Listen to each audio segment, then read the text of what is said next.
Olá, meus nobres. Bem-vindos ao canal Espadas e Cinzas. Hoje vou contar uma lenda que atravessou 1000 anos. A história de uma espada que promete poder absoluto, mas traz uma maldição que destrói todos que a empunham. Esta é a história da espada de Eldaрион. Uma lâmina forjada com magia proibida que passou por dezenas de mãos ao longo dos séculos, destruindo sistematicamente cada um de seus portadores. Não há herói nesta história. Há apenas a espada e aqueles tolos o suficiente para acreditar que poderiam dominá-la. Há mais de 1000 anos, em um reino esquecido pelo tempo, reinava Eldaрион. Um rei consumido pela ambição de forjar um império eterno. Mas estava perdendo suas guerras. Seus exércitos eram pequenos, seus recursos limitados, e o tempo se esgotava. Desesperado, Eldaрион buscou magia antiga. Nas montanhas além de seu reino, dizia-se que habitava um ferreiro que conhecia segredos proibidos. Alguém que podia forjar não apenas aço, mas destino. Eldaрион viajou pessoalmente até lá, levando todo o ouro de seu tesouro. O ferreiro concordou em criar a espada perfeita que garantiria vitória em qualquer batalha. Mas o preço não seria ouro. Seria uma parte da própria alma de Eldaрион, fundida no metal da lâmina, tornando-a viva. Eldaрион, cego pela ambição, aceitou sem hesitar. A forja durou 7 dias e 7 noites.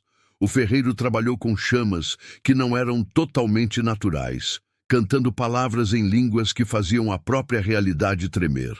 O resultado foi uma lâmina magnífica, metal que mudava entre prata e negro dependendo da luz, coberta com runas antigas que brilhavam com luz própria, perfeita em cada detalhe impossível.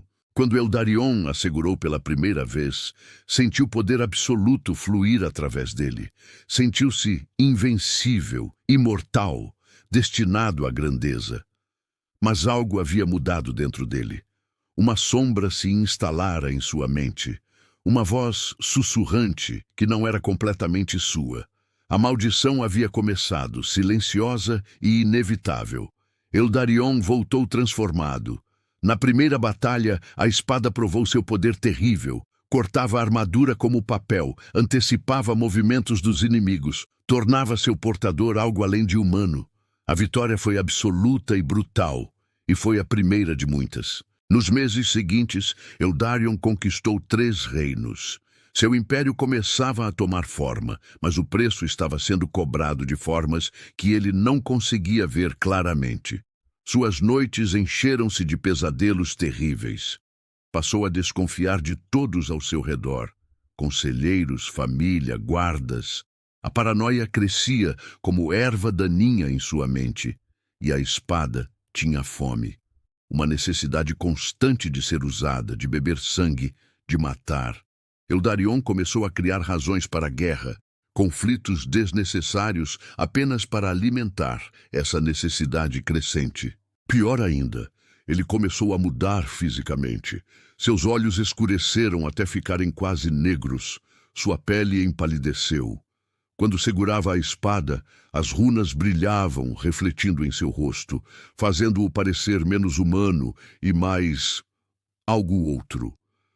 No final do 3º ano, Eldaрион tentou soltar a espada pela primeira vez. Descobriu horrorizado que não conseguia. Seus dedos se recusavam a abrir. A lâmina havia se fundido a ele de alguma forma impossível. Não era ele que possuía a espada. Era a espada que o possuía. Compreendendo tarde demais a extensão completa da maldição, Eldaрион fez a única coisa que acreditava poder libertá-lo. Usando uma adaga com sua outra mão, cortou a própria garganta. Foi encontrado morto na manhã seguinte. Seu império desmoronou quase imediatamente, mas a espada permaneceu limpa e brilhante ao lado de seu corpo, esperando pacientemente pelo próximo portador. A espada de Eldaрион não ficou esquecida por muito tempo. Uma arma tão magnífica atraía guerreiros ambiciosos como fogo atrai mariposas. O segundo portador foi o general Caradoc, que havia servido sob Eldarion e testemunhado o poder da espada. Acreditava ser mais forte mentalmente, mais disciplinado que seu antigo rei. Caradoc durou 6 meses. Começou com sonhos, depois paranoia, depois a fome por violência, depois a transformação física. Acabou enlouquecendo completamente, vagando nu pelos campos, falando com vozes que ninguém mais podia ouvir. Seus próprios soldados foram forçados a matá-lo com flechas de longe, porque ninguém ousava se aproximar. A terceira portadora foi a rainha guerreira Morgat, que pensou que, sendo mulher, talvez a maldição funcionasse diferente. Estava completamente errada. Durou apenas 4 meses antes de se jogar de uma torre, a espada caindo com ela, mas sobrevivendo ilesa à queda que esmagou seu corpo. O quarto foi um cavaleiro sagrado que acreditou poder purificar a lâmina através de orações e rituais santos. A espada simplesmente corrompeu sua fé, transformando-o em algo monstruoso, que massacrou sua própria ordem religiosa antes de ser morto. E assim continuou ao longo dos séculos, dezenas de portadores. Alguns duravam meses, outros apenas semanas. Um portador particularmente fraco enlouqueceu em apenas 3 dias. Cada um acreditando ser diferente, mais forte, capaz de controlar o incontrolável. E cada um sendo sistematicamente destruído pelo mesmo padrão inevitável. Houve tentativas desesperadas de destruir a espada. Um mago poderoso tentou derretê-la em chamas mágicas que derretiam pedra. A espada permaneceu fria e intacta, e o mago enlouqueceu durante o ritual, matando todos os seus aprendizes antes de arrancar os próprios olhos. Monges guerreiros construíram uma caixa elaborada, coberta com símbolos de proteção, trancaram a espada dentro e a enterraram profundamente sob sua abadia. 100 anos depois, quando a abadia foi destruída em uma guerra, a caixa foi encontrada aberta por dentro. A espada havia simplesmente decidido sair quando estava pronta. A verdade era simples e aterradora. A espada de Eldarion não podia ser destruída por meios normais. Não podia ser permanentemente escondida. E não podia ser resistida por ninguém que a empunhasse. Era uma maldição viva, esperando pacientemente pelo próximo portador. Conforme os séculos passavam, a espada se tornou mais que uma arma. Tornou-se lenda viva. Os rastros ficam menos claros conforme nos aproximamos de tempos modernos, não porque a espada parou de mudar de mãos, mas porque aqueles que a encontram aprenderam a manter segredo. O último avistamento confirmado foi em 1789, durante a Revolução Francesa. Um nobre, fugindo da guilhotina, alegou ter encontrado uma espada antiga. Descreveu uma lâmina que mudava de cor, coberta com runas brilhantes. 3 dias depois, foi encontrado morto, tendo massacrado sua própria família antes de se enforcar. A espada desapareceu novamente. Desde então, há apenas rumores não confirmados. Em 1847, um colecionador rico em Londres alegou tê-la adquirido. Morreu 2 semanas depois em seu sono. A espada que havia comprado desapareceu de sua coleção sem explicação. Durante a Primeira Guerra Mundial, houve relatos de um soldado alemão que encontrou uma espada antiga em uma trincheira. Começou a agir violentamente mesmo para aquele inferno de guerra. Foi morto por artilharia antes que sua transformação completasse. A espada nunca foi recuperada. Na Segunda Guerra, arquivos nazistas confiscados continham referências a uma busca por a lâmina do Rei Louco. Nunca foi encontrada em seu inventário capturado. E desde então, silêncio oficial. Mas há padrões que alguns observadores notaram.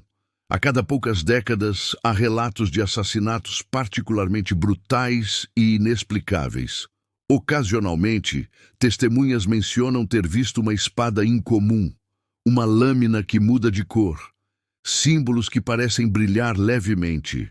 A espada de Eldarion ainda está lá fora, em algum lugar, talvez enterrada em algum campo esquecido, esperando que alguém tropece nela. Talvez em uma coleção privada, seu dono ainda não tendo ousado empunhá-la. Talvez em um museu, classificada como réplica medieval, porque ninguém acredita que algo tão perfeitamente preservado seja genuinamente antigo. Ou talvez, neste exato momento, esteja nas mãos de alguém. Alguém que acredita ser diferente, que pode controlar seu poder, que será a exceção à regra que quebrou todos ao longo de 1000 anos. Se for esse o caso, então, em algum lugar do mundo, alguém está começando a ter sonhos estranhos, sentindo uma fome inexplicável, notando mudanças sutis em sua própria reflexão, e a maldição continua, implacável e eterna. A espada de Eldarion representa algo fundamental sobre a natureza humana, nossa crença arrogante de que somos especiais, que as regras que se aplicam aos outros não se aplicam a nós, que podemos controlar forças que destruíram todos que vieram antes. Cada portador da espada acreditou exatamente isso, que sua força de vontade ou inteligência, ou fé, ou preparação seria suficiente, e cada um descobriu tarde demais que estava completamente errado. A maldição não discrimina, apenas consome, sistematicamente e inevitavelmente. A pergunta que fica é simples. Quando a espada de Eldarion for encontrada novamente, e ela será, porque sempre é, quem a pegará? Quem será o próximo a acreditar que pode dominar o indomável? Pode ser alguém famoso ou alguém completamente comum. Mas uma coisa é absolutamente certa: eles acreditarão que são diferentes, que podem resistir, que o poder vale o risco. E a espada esperará pacientemente, como sempre esperou, como sempre esperará. Porque tempo não significa nada para uma maldição. E a espada de Eldarion tem todo o tempo do mundo. E assim termina a lenda da espada de Eldarion.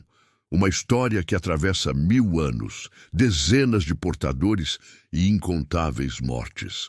Uma história que pode não ter terminado ainda.